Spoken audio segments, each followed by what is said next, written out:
Welcoming and honoring. Welcoming and honoring Representative Williams. Oddly enough, that is not the first time I've seen something like that happen. I forget what it was. It was like a congressional vote taking place during the Bush Jr. era, and it was a line of Congress people that were doing a yay or nay, but for some reason they were walking in a line and they were just yay, yay, yay, and then every time somebody said objection, they just moved on and just completely ignored it. And this is another sign that the system that you think that you have rights in is not for you. Like, that should not be happening. They should not be moving through that fast. Like, how much is missed there? How much is not going to be representing the people? And those kind of things. They don't care. And the thing is as we keep going forward year after year, they're hiding it less and less. They're becoming emboldened. In that, in one of the other videos I'm working on, there was a comment made about how we're in the legal portion of fascism. You know, where they're changing the laws to make fascism the main. And a lot of you are going to be blindsided by that. You're not paying close enough attention. Please do that.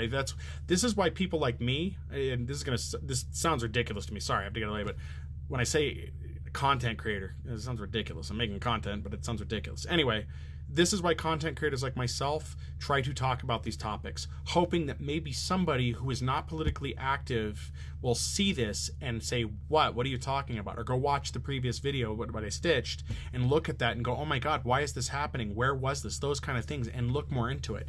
Because whether or not you want to talk politics or not, these things are still happening. And the more that you say that you're not political, the more you're letting it happen.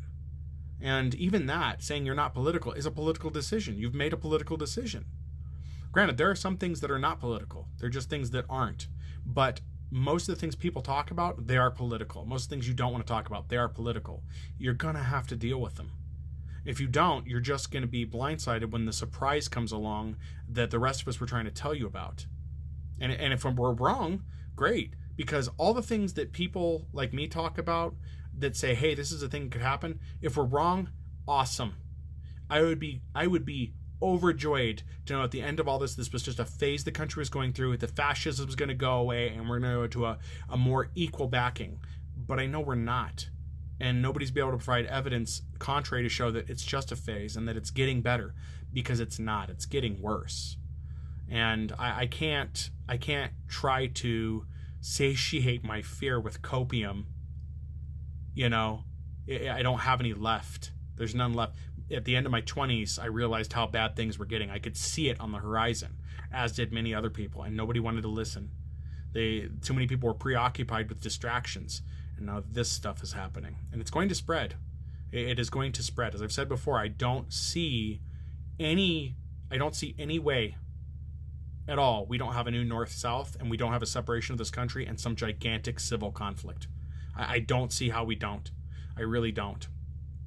So I am so sad to see this country have dropped as low as it had, and see so many people proud and wallowing in that. Or not wallowing, but they're just like rolling on like pigs in it. So proud of how crappy things are getting, thinking somehow they got a victory when they're not any better off. So